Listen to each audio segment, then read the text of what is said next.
기독교 강요 2권 7장 1절. 율법을 주신 목적은 구약 백성을 그것으로 구속하시려는 것이 아니라 그리스도의 재림 때까지 그리스도 안에서 구원의 희망을 주기 위해서이다. 그리스도에게로 인도하는 것을 뜻하는 도덕적이며 의식적인 율법. 중보자는 타락한 인간만을 돕는다. 아브라함이 죽은 후 약 400년이 지난 후에 율법이 첨가되었다. 우리가 지금까지 살핀 증언들이 끊임없이 뒤를 이어온 것을 보면 율법을 주신 것은 택하신 백성을 그리스도에게서 분리시키려는 뜻이 아니었음을 알 수 있다. 오히려 그리스도의 출현시까지 그들의 마음을 준비하며 또한 그리스도에 대한 갈망을 일으키며 그들의 기대를 강화해서 오래 지체되더라도 지치지 않게 하시려는 것이었다. 나는 율법이라는 말을 경건하고 의로운 삶의 원칙을 가르치는 십계명만이 아니라 하나님이 모세를 통해서 전하신 종교 형태도 의미하는 것으로 해석한다.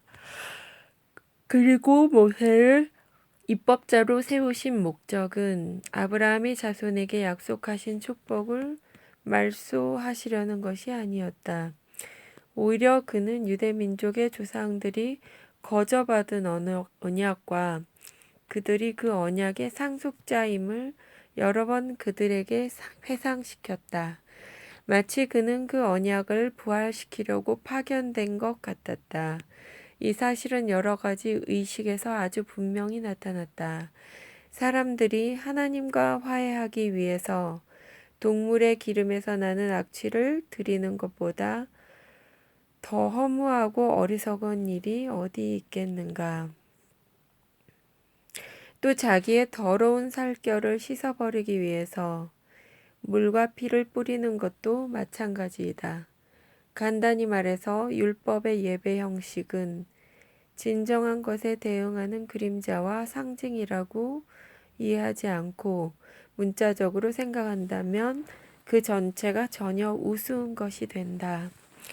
그러므로 하나님이 모세에게 장막에 속한 모든 것을 산에서 보이신 규례대로 만들라고 명령하신 구절을 스데반의 설교와 히브리서에서 아주 주의 깊게 고찰하는 것은 충분한 이유가 있다. 만일 유대인들이 생활 목표로 삼아야 할 어떤 영적인 것이 아니었다면 이방인들이 너절한 짓에 정력을 소모한 것과 같이 유대인들도 그 의식들에서 공연한 노력을 낭비했을 것이다. 경건을 위한 열성으로 노력한 일이 없는 무종교인들은 이런 복잡한 의식에 대한 이야기를 듣기만 해도 진절이 날 정도이다. 그들은 무슨 까닭에 하나님이 저 고대 민족을 이 많은 의식으로 괴롭히셨느냐고 할 뿐 아니라 이 의식들을 멸시하며 어린애 장난이라고 비난한다. 바꿔 말하면 그들은 율법의 목적에 주목하지 않는다. 율법의 형식을 그 목적에서 분리한다면 우리는 그것을 허망한 것이라고 정죄하지 않을 수 없다. 그러나 하나님이 제사를 명령하신 목적은 세상적인 일로 경배자들을 분주하게 만들려고 하신 것이 아님을 바로 저 모형이 알린다. 하나님의 목적은 그들의 마음을 더 높이 들어 올리시려는 것이었다. 이 점은 그의 본성을 생각해도 분명히 깨달을 수 있다. 즉 하나님의 본성은 영적이기 때문에 영적인 경배만이 그를 기쁘시게 할 수 있다. 예언자들의 많은 말들도 이 점을 증거하며 유대인들의 미련함을 비난한다. 유대인들은 하나님이 재물에 가치가 있다고 보시는 줄로 생각했기 때문이다. 예언자들은 율법의 가치를 낮추려고 한 것인가? 그렇지 않다. 그들은 율법의 진정한 해석가였으므로 목표에서 멀어져가는 일반 사람들의 눈을 이런 방법으로 다시 그 목표를 향하게 만들고자 했다. 그런데 유대인들에게 제시된 은총을 보면 우리는 확실히 율법에 그리스도를 가리키는 점이 없지 않다는 언급을 할 수 있다. 그들을 택하신 목적은 그들이 하나님 앞에서 제사장 나라가 되는 것이라고 모세가 그들에게 설명했기 때문이다. 이것은 짐승의 피로 얻는 화해보다 더 위대하고 우수한 화해가 사이에 끼지 않으면 그들이 도달할 수 없는 일이었다. 아담의 후손은 모두 유전적 오염이 있어서 태어날 때부터 죄의 노예이다. 그러면 그들이 왕 같은 존엄한 지위에 오르며 따라서 하나님의 영광에 동참하는 자가 된다는 것은 만일 이런 탁월한 명예가 어떤 다른 곳에서 오는 것이 아니라면 가장 합당치 못한 일이 아니겠는가? 더러운 죄악으로 하나님이 보시기에 가증한 그들이 거룩한 머리 안에서 성별되지 않는다면 어떻게 제사장직의 권리가 그들 사이에서 잘 실현될 수 있었겠는가? 그렇기 때문에 베드로는 모세의 말을 교묘하게 돌려 유대인들이 율법 하에서 맛본 은총은 그리스도 안에서 완전히 나타났다고 한다. 너희는 택하신 족속이요 왕 같은 제사장들이요라고 베드로는 말한다. 그가 이렇게 말을 바꾼 것은 복음을 통해서 그리스도를 만난 사람들은 조상들보다 더 많이 얻었다는 뜻이다. 모든 사람이 제사장과 임금의 영예를 받았고 중보를 믿고 의지함으로써 감히 자유로 하나님 앞에 나갈 수 있게 되었기 때문이다.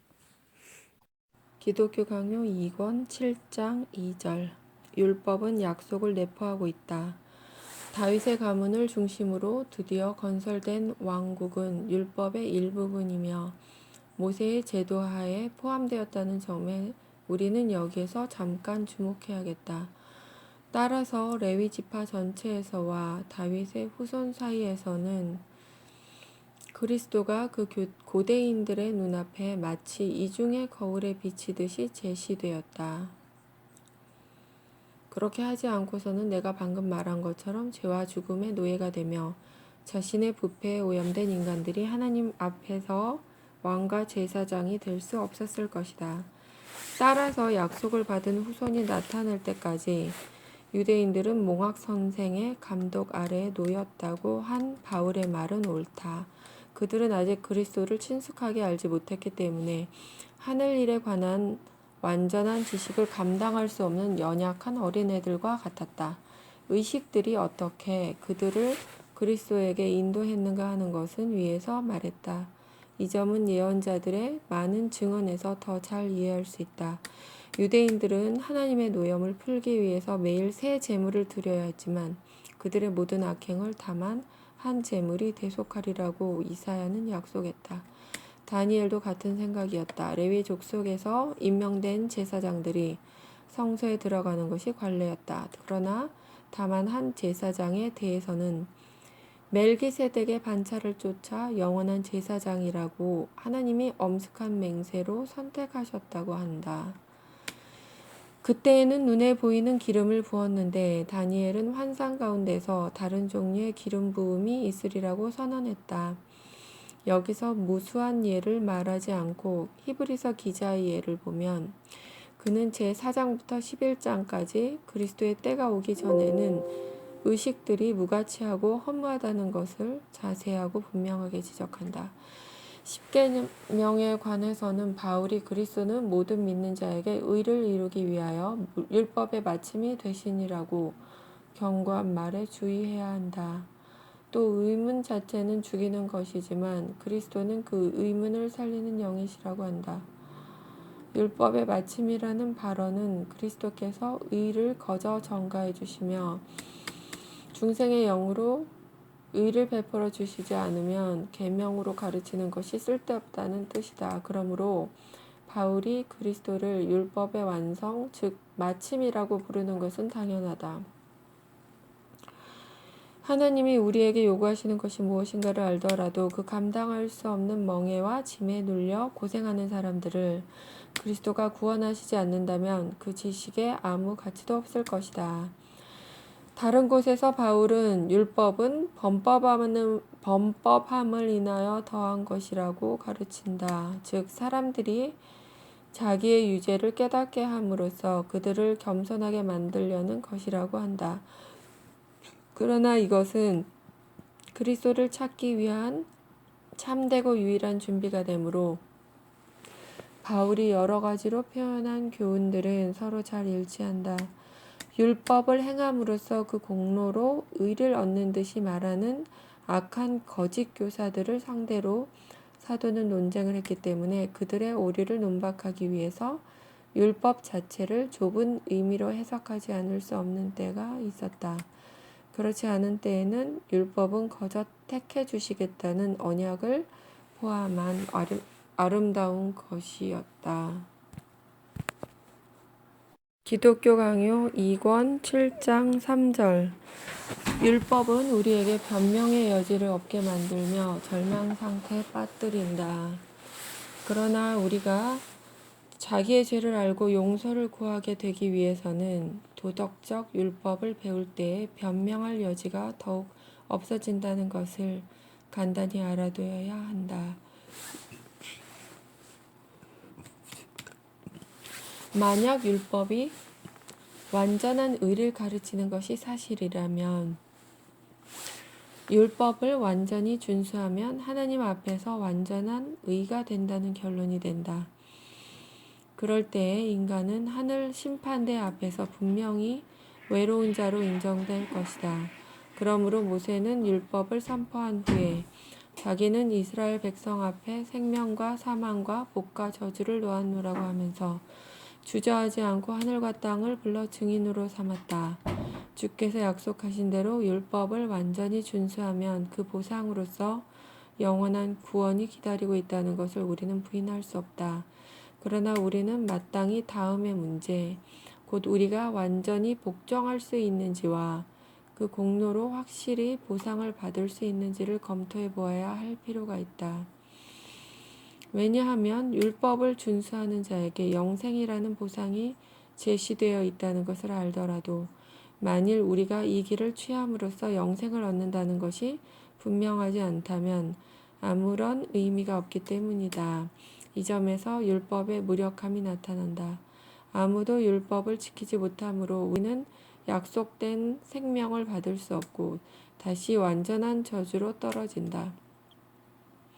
나는 있는 일을 말할 뿐 아니라 있지 않을 수 없는 일을 말한다. 율법의 교훈은 인간의 능력을 훨씬 초월한 것이므로 사람은 제시된 약속을 멀리서 바라볼 수는 있어도 그 약속에서 혜택을 얻을 수는 없다. 그러므로 남는 것은 한 가지뿐이다. 약속이 선하심으로 사람은 자기의 불행을 더욱 잘 알게 될 것이며 동시에 구원받을 소망이 없어졌으므로 자기는 분명히 죽으리라고는 위협을 느낀다. 여러 가지 무서운 협박이 몇 사람뿐 아니라 우리 모든 사람을 예외 없이 압박하며 괴롭힌다. 협박은 우리를 지나지 않고 가혹하고 무자비하게 추궁하기 때문에 우리는 율법에서 가장 임박한 죽음을 볼 뿐이다. 기독교 강요 2권 7장 4절. 그럼에도 불구하고 율법의 약속은 의미 없는 것이 아니다. 그러므로 율법만을 볼 때 우리는 낙심하며 당황하며 절망할 수밖에 없다. 율법에서 얻는 것은 우리 모든 사람의 정죄와 저주이기 때문이다. 율법은 지키는 사람에게 축복을 약속하면서도 그 축복과 우리 모든 사람과의 거리를 멀게 만든다. 또한 주께서 이렇게 우리를 희롱하시는 것이냐고 질문할 것이다. 행복을 얻으리라는 소망을 보이시며 그것을 얻으라고 불러 인도하시며 얻을 수 있다고 다짐하시면서 한편으로 그것을 감추며 가까이 갈 수 없게 만드시니 이것은 희롱과 다른 데가 없지 않은가? 나는 대답한다. 율법의 약속에 조건이 붙어 있는 점에서는 율법을 완전히 준행해야만 약속을 얻을 수 있으며 완전한 준수는 아무 데서도 찾아볼 수 없지만 그렇더라도 약속을 주신 것은 허사가 아니다. 하나님이 거저 주시는 인애로 우리의 행위를 보심 없이 우리를 받아주시지 않으며 우리도 복음이 보여주는 그 인애를 믿음으로 받아들이지 않는다면 율법의 약속에 아무 결실이나 결과가 없으리라는 것을 우리가 깨달을 때에 그 약속은 조건이 붙어 있더라도 효과가 없는 것이 아니기 때문이다. 그런 때에 주께서는 우리에게 모든 것을 값없이 베풀어 주시며 자기의 충만한 친절에 다시 다른 선물을 첨가하신다. 즉 주께서는 우리의 불완전한 복종을 물리치시지 않고 도리어 부족한 것을 보충해서 완전히 만드시면서 마치 우리가 조건을 이행한 듯이 율법이 약속하는 혜택들을 받게 만드신다. 그러나 우리는 믿음으로 의롭게 된다는 제목하에 이 문제를 더 자세히 논해야 하겠으므로 지금은 더 이상 논의하지 않겠다. 7장 5절 율법의 수행은 우리에게 불가능하다. 율법을 지키는 것은 불가능하다고 우리는 말했다. 제롬이 아무 주저함 없을 만큼 이 생각은 불합리한 것이라고 일반 사람이 생각하므로 우리는 곧 간단히 설명하여 재확인해야겠다. 나는 제롬의 생각에 시간을 보내지 않고 무엇이 바른 생각인가를 살펴야 하겠다. 여기서 나는 여러 가지 가능성을 구질구질한 말로 길게 늘어놓지 않겠다. 지금까지 있은 일이 없는 것과 하나님의 규례와 명령이 있을 수 없게 만드는 것을 나는 불가능하다고 부른다. 우리가 가장 오랜 과거를 찾아본다 하여도 성도들은 사망의 몸을 입었기 때문에 한 사람도 마음을 다하고 목숨을 다하고 뜻을 다하고 힘을 다하며 하나님을 사랑할 만큼 사랑의 목표에 도달한 일이 없었다고 나는 말한다. 또 정욕이라는 병에 걸리지 않은 사람이 없었다고 나는 말한다. 누가 이것을 반대하겠는가? 물론 나는 우리가 어리석은 미신으로 어떤 성자를 공상하는가를 안다. 하늘 천사들도 그 성자들처럼 순결할 수 없을 것이다. 그러나 이것은 성경과 또 경험에서 얻는 증거와는 반대된다. 그뿐 아니라 앞으로도 육체의 무거운 짐을 벗어버리지 않고서 진정한 완전성이라는 목표에 도달하는 사람이 아무도 없다고 나는 말한다. 이 점을 지지하는 명백한 증언들이 성경에는 얼마든지 충분히 있다. 선을 행하고 죄를 범치 아니하는 의인은 세상에 아주 없느니라고 솔로몬이 말한다. 주의 목전에는 의로운 인생이 하나도 없나이다 라고 다윗이 말한다.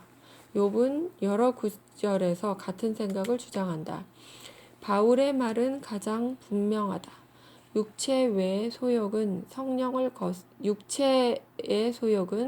성령을 거스리고 성령의 소욕은 육체를 거스리나니 율법 아래 있는 자는 모두 저주를 받았다는 것을 증명할 때 바울이 드는 이유는 다 큰 것이 아니라 바로 기록된 바 누구든지 율법책에 기록된 대로 온갖 일을 항상 행하지 아니하는 자는 저주 아래 있는 자라 하였음이라는 것이다. 여기서 그는 아무도 그렇게 항상 행할 수 없다는 것을 암시하거나 전제한다. 성경에서 기록된 일은 영구적인 것, 심지어 필연적인 것이라고 인정하는 것이 합당하다. 펠라기우스파는 어거스틴을 궤변으로 괴롭혔다. 신자들이 하나님의 은총을 얻어 행할 수 있는 이상의 것을 하나님이 그들에게 요구하신다고 생각하는 것은 하나님을 오해한 것이라고 그들은 주장했다. 어거스틴은 그들의 주장을 피하기 위해서 하나님은 원하신다면 물론 죽을 인생을 천사 같은 순결 상태에 끌어올리실 수 있다고 인정했지만 하나님은 이미 성경에서 선언하신 것과 반대되는 일은 하시지 않았고 앞으로도 하시지 않을 것이라고 했다. 나는 이 말에 반대하지 않는다. 그러나 하나님의 권능과 하나님의 성실을 대립시키는 것은 생각이 부족하다고 첨가한다. 그러므로 누가 말하기를 성경이 선언하는 것은 있지도 않고 또한 있을 수도 없다고 말한다고 하면 이런 발언은 냉소해 버릴 것이 아니다. 그러나 그들이 말씀 자체에 대해서 반대한다고 하자 제자들이 누가 구원을 얻을 수 있으리까 하고 물었을 때에 주께서는 사람으로는 할 수 없으되 하나님으로서는 다 할 수 있느니라고 대답하셨다. 또 어거스틴은 우리가 육신을 쓰고 있는 동안은 하나님에게 당연히 드려야 할 사랑을 드리지 못한다고 설득력이 있는 주장을 한다. 사랑은 지식에 따르는 것이므로 하나님의 인애를 완전히 알지 못하는 사람은 하나님을 완전히 사랑하지 못한다. 땅에서 방랑하는 동안 우리는 거울로 보는 것 같이 희미하다. 따라서 우리의 사랑도 불완전하다. 그러면 우리 자신의 본성이 무력한 것을 볼 때 율법을 이 육신 생활에서 완전히 지킬 수 없다는 점에서 우리의 견해가 완전히 일치하기를 바란다. 이 점은 바울의 다른 구절도 밝힌다. 율법은 우리에게 하나님의 의로우심을 보여주며 거울처럼 우리의 죄 많음을 밝혀줌으로써 우리에게 하나님의 도우심을 간구하도록 인도한다. 7장 6절 율법의 엄격함이 우리에게서 모든 자기 기만을 제거해 준다. 그러나 이 문제 전체를 더욱 분명하게 만들기 위해서 이른바 도덕적 율법의 기능과 용도를 간단히 개관하기로 하겠다. 그런데 내가 알기에는 그 기능에 세 부분이 있다. 첫째 부분은 하나님의 의, 즉 하나님이 받아주시는 유일한 의를 밝히는 동시에 우리 각 사람의 불의를 경고하며 알리며 죄를 깨닫게 하며 결국 정죄한다. 사람은 자기를 사랑함으로 눈이 어둡고 정신이 마비되었으므로 자기의 무력함과 불순함을 알고 자백하지 않을 수 없게 만들어야 한다. 만약 자기의 허무함을 분명히 믿게 되지 않으면 사람은 자기의 정신력에 대해서 지나친 자신을 가지며 자기가 택한 표준으로 재는 동안은 자기의 정신력이 빈약하다는 것을 결코 인정하게 될 수 없다. 그러나 자기의 능력과 율법의 난해함을 비교하게 되면 자기의 오만불손함이 다소간 꺾이는 것을 느낀다. 지금까지 자기의 능력을 아무리 굉장한 것으로 생각했더라도 이 무거운 율법을 지고는 숨이 가쁘고 비틀거리는 것을 곧 느끼며 결국은 심지어 넘어지며 지쳐버리는 것을 느낀다. 이와 같이 율법을 배운 사람은 지금까지 자기의 눈을 맹목적으로 만든 그 교만을 탈피하게 된다. 마찬가지로 그는 다른 병도 고칠 필요가 있다. 우리는 그가 자만이라는 병에 걸렸다고 했다.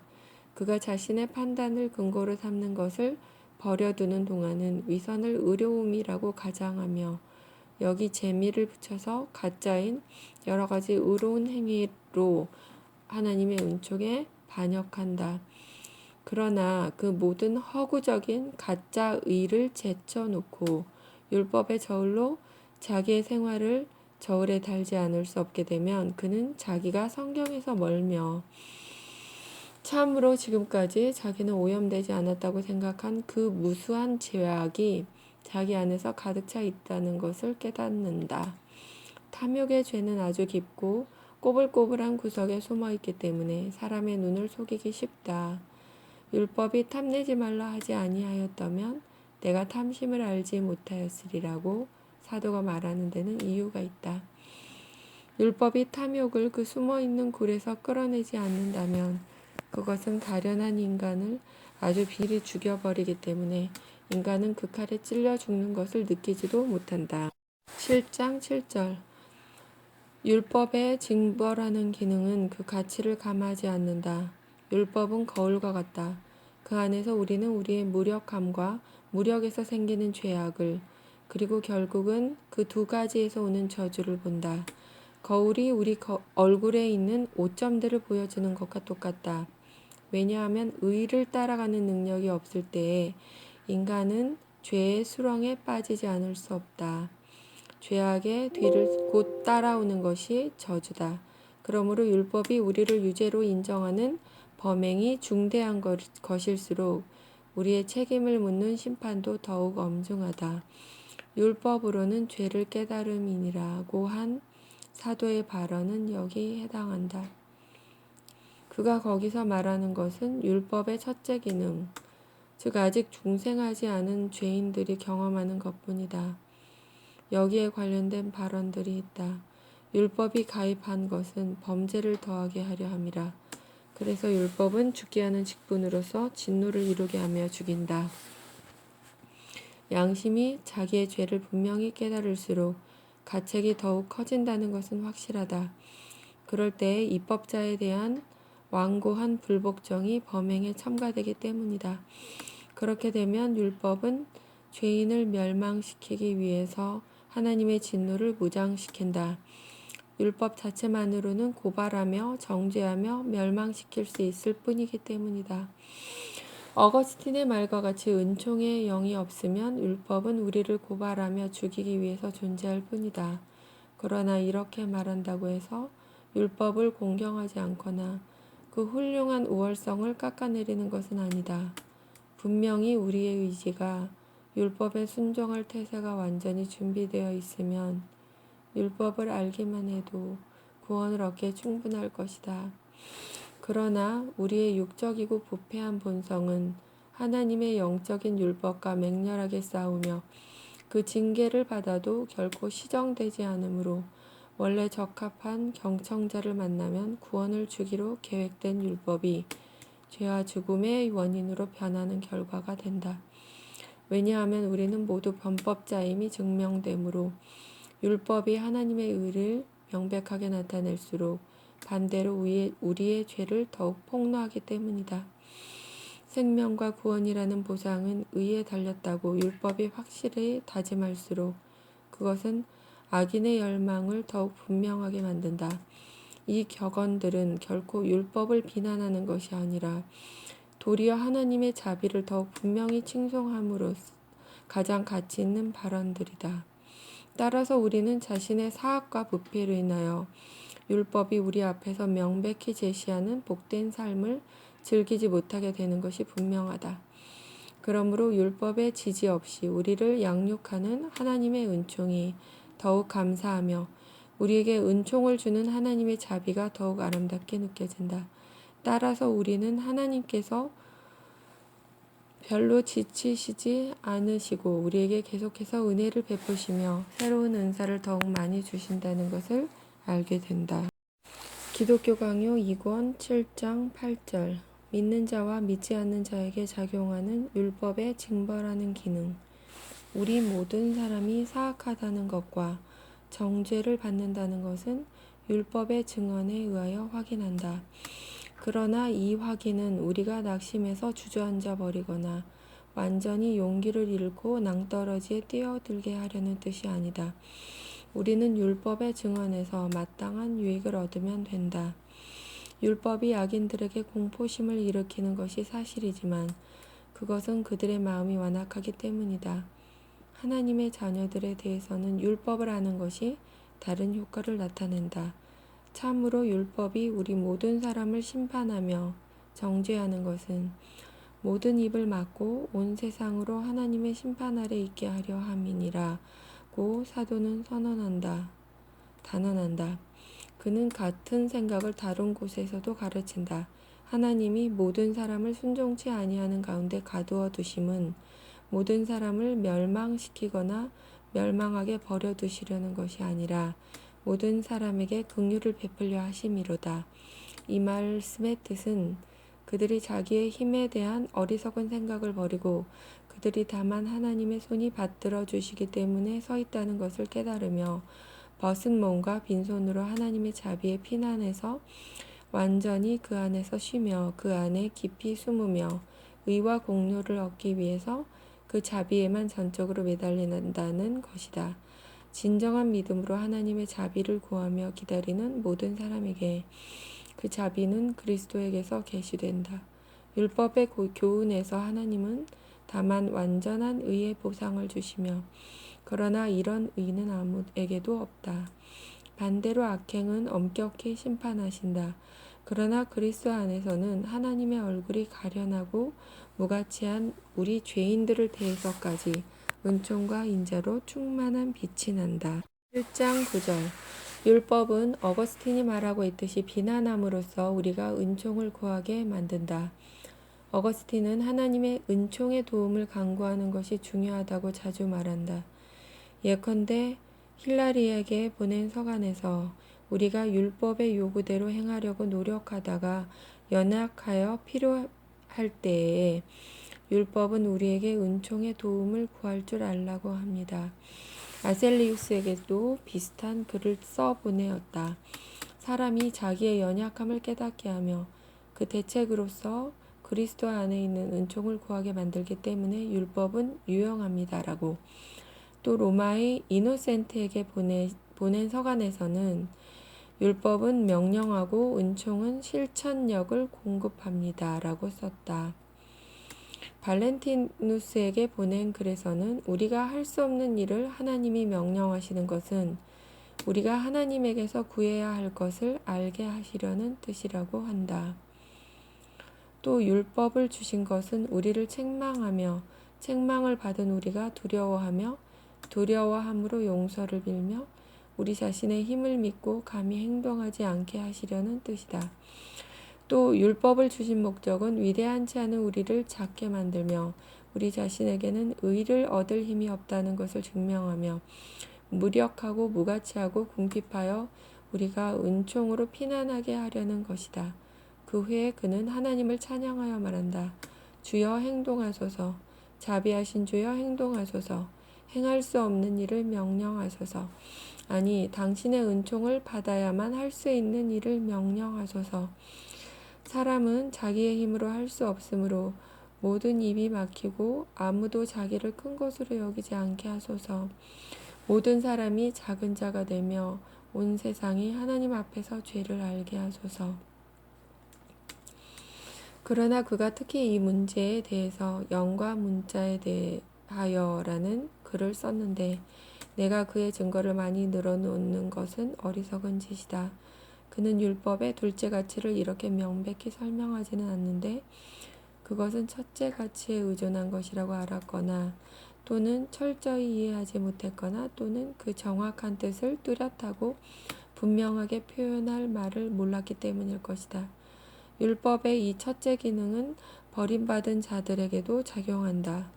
왜냐하면 그들은 하나님의 자녀들과 같이 육을 억누른 후에 속사람이 새로워지며 다시 꽃이 피는 경지로 나아가는 것이 아니라 무서운 첫인상에 놀라 절망 상태에 빠진다. 그러나 그들의 양심이 이런 타격을 받는다는 사실은 하나님의 심판이 공정하다는 것을 증명한다. 버림받은 자들은 언제나 하나님의 심판을 회피하기를 원할 수 있기 때문이다. 그런데 그 심판은 아직 나타나지 않았지만 그들은 율법과 양심의 증거에서 철저한 타격을 받아 마땅히 받은 것을 스스로 탄로시킨다. 7장 10절 율법은 부정한 악인들로부터 사회를 보호한다. 율법의 둘째 기능은 적어도 벌을 받으리라는 공포심을 일으켜 일부 사람들을 억제하는 것이다. 그러나 그들은 율법에 있는 무서운 위협을 듣고 강압을 느끼지 않으면 바르고 공정한 일에 대한 관심이 전혀 없다. 그들이 억제되는 것은 속마음의 감동이나 영향을 받아서가 아니라 이를테면 굴레를 쓰고 있어서 외면적인 활동에 손을 대지 못하며 제멋대로 즐겼을 부패한 생각을 가슴속에만 간직하고 있기 때문이다. 따라서 그들은 하나님 보시기에 조금도 나아졌거나 의로워진 것이 아니다. 공포심이나 수치심이 방해하기 때문에 마음속에 품은 것을 감히 실행하지 못하며 날뛰는 정욕을 공공연하게 발산시키지 못할 뿐이다. 더구나 그들은 여전히 하나님을 두려워하며 순종하겠다는 마음 자세가 되어 있지 않다. 참으로 자기를 억제할수록 정열의 불길은 더욱 강하게 타오르게 되며 마음속이 뜨겁게 끓어올라 무서운 율법만 방해하지 않는다면 곧 무엇이든지 하며 어디서든지 폭발할 자세다. 그뿐 아니라 그들은 율법 자체를 극히 미워하며 입법자인 하나님을 저주해서 될 수만 있으면 반드시 하나님을 없애려고 할 것이다. 하나님이 바른 일을 하라고 그들에게 명령하실 때나 하나님의 존엄성을 멸시하는 자들에게 벌을 내리실 때에 그들은 그 하나님을 용인할 수 없기 때문이다. 아직 중생하지 않은 사람들은 자기가 율법을 지키는 쪽으로 기꺼이 끌려가는 것이 아니라 싫어서 반대를 해보지만 하도 무서워서 억지로 복종한다는 것을 느낀다. 그러나 이 억제된 또 강요된 의는 인간 사회를 위해서 필요하다. 주께서는 만사가 소란하고 혼돈하지 않고 사회가 평온하도록 이런 방법을 마련하셨다. 모든 사람에게 모든 일을 허락한다면 사회는 소란하고 혼돈하게 될 것이다. 심지어 하나님의 자녀들까지도 부르심을 받기 전에 또 성결의 영을 받기 전에 어리석은 육의 욕심대로 날뛰는 동안은 이런 감독을 받는 것이 유익하다. 하나님의 벌이 무서워서 적어도 외면에 나타나는 난동을 삼가는 동안은 그들의 마음이 아직 길들여지지 않고 적지만 그래도 의의 멍에를 담당함으로 조금은 야성이 꺾인다. 그 결과로 부르심을 받을 때에는 전혀 규율에 대한 초보 지식이 없는 것이 아니다. 사도의 다음과 같은 교훈은 특히 율법의 이 기능에 대해 언급한 듯하다. 법은 옳은 사람을 위하여 세운 것이 아니요 오직 불법한 자와 복종치 아니하는 자며 경건치 아니한 자와 죄인이며 거룩하지 아니한 자와 망령된 자며 아비를 치는 자와 어미를 치는 자며 살인하는 자며 음행하는 자며 남색하는 자며 사람을 탈취하는 자며 거짓말하는 자며 거짓 맹세하는 자와 기타 바른 교훈을 거스리는 자를 위함이니 사도는 여기서 율법은 육에 미친 듯한 정욕 버려두면 한정없이 뻗어나가는 정욕을 억제하는 굴레와 같다고 가르친다.